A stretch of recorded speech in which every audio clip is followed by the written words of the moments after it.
this country was at stake. They systematically rolling back the last 60 years of progress while we were infatuated by Kendrick and Drake. Mm-hmm. The plantation's two prize black bucks going at it to the death. And they claim it's good for the culture's sake. When money fall off the trees like leaves in the autumn time, and Interscope and Universal got the biggest rates. Mm-hmm.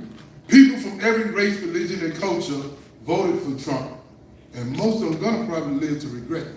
Mm-hmm. But it won't be until the real carnage and chaos begins till they realize just how they have to bet.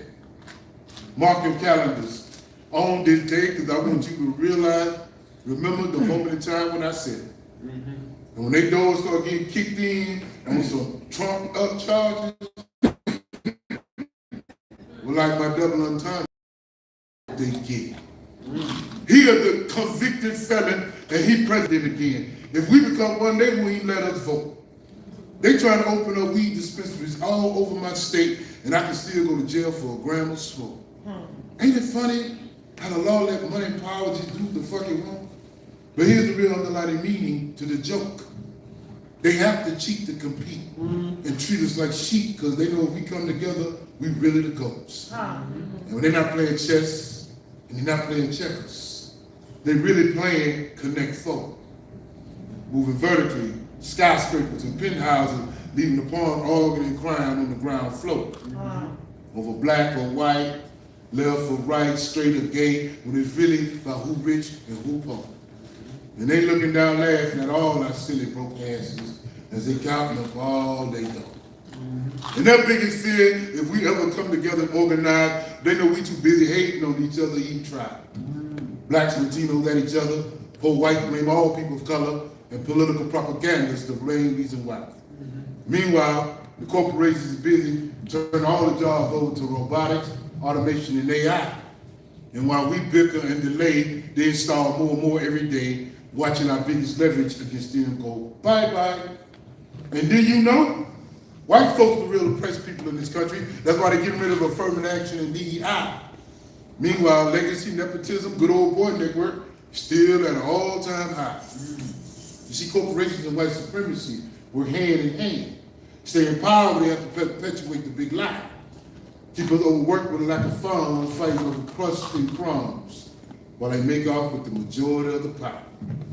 I'm trying to pay you a penny for your thoughts, and give you wooden nickels for your soul. This America, everybody got to hustle. Get money's the only goal. When your corporate crew go to trap, breaking your back on the construction site or pole. Do it long enough for the wrong reason, it's going to eventually take a toll. America's never been a melting pot. It's always been a grinding bowl. Fill ingredients from across the globe, all the shit that we done stole. They use materialism as a bait so you always feel like a troll. But just understand, anything you got to buy and extol can never make you whole. That's why I'm trying to wake that sleeping giant, like in the Marcus Garvey quote. Because the people supposed to be with me and be with the enemy, but claiming up to them. I'm just trying to uplift you by the people, especially the ones that buy the tropes. In order to make a real change, sometimes you got to speak the truth to young folk. Is it nature versus nurture? Right now, it seems like we fell on that boat. Because everything our kids listen to, tell them to rob, kill, have sex, and do dope. With a backdrop of poverty in post schools, I guess they're about evenly yoked. Or maybe it's just not nature, not the nurture, because a lot of us don't even go vote. And if you the type that don't like to vote, don't even fix your mouth to complain. If you're not going to get involved in the process, how the fuck you going to expect some change? Whether young or old, rich or poor, you got to get out there and do your thing. Apathy is the fuel used by the status quo to be maintained. You got to get up and get out and get something. Pull up sunshine or rain. You got to be in it to win it. Ain't no pain, ain't no gain. If it wasn't so important, they wouldn't try to make it such a strain. Besides, too many people sacrificed, fought, and died for some of us just to get in the game. Thank y'all for your time.